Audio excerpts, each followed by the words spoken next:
பெஞ்சல் புயல் காரணமாக போச்சம்பள்ளி காவல் நிலையம் மற்றும் குடியிருப்புகளை வெள்ளம் சூழ்ந்துள்ளது. கூடுதல் தகவலை எமது செய்தியாளர் ராஜா வழங்க கேட்கலாம். ராஜா, கள தகவலை பதிவு செய்யலாம். வணக்கம் ராஜ்குமார்.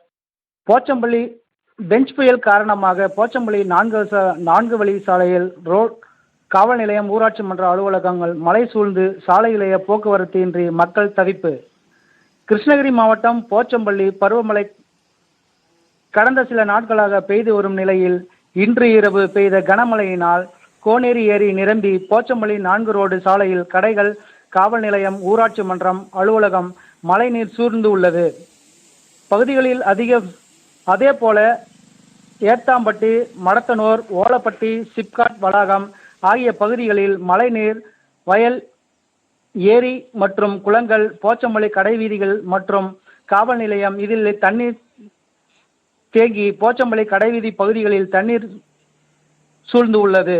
இதனால் தருமபுரி டு திருப்பத்தூர் தேசிய நெடுஞ்சாலையிலேயே மழைநீர் பெருக்கெடுத்து ஓடியதால் வாகனங்கள் ஓட்டிச் செல்ல முடியாமல் தவித்து வருகின்றனர். எனவே உடனடியாக அதிகாரிகளுக்கு தலையிட்டு இப்பகுதியில் தண்ணீர் அப்புறப்படுத்த வேண்டும் என்று பொதுமக்கள் கோரிக்கை வைத்துள்ளனர். இது குறித்து பருவமழையின் சாரல் அதிகமாக பெய்து வருவதனால் மக்கள் அவர்கள் வீட்டிலேயே முடங்கியிருக்கும் அவலம் உள்ளது. இதனால் போக்குவரத்து பாதிப்புகள் முற்றிலும் பாதிக்கப்பட்டுள்ளது. ராஜ்குமார். ராஜா, தகவலுக்கு நன்றி.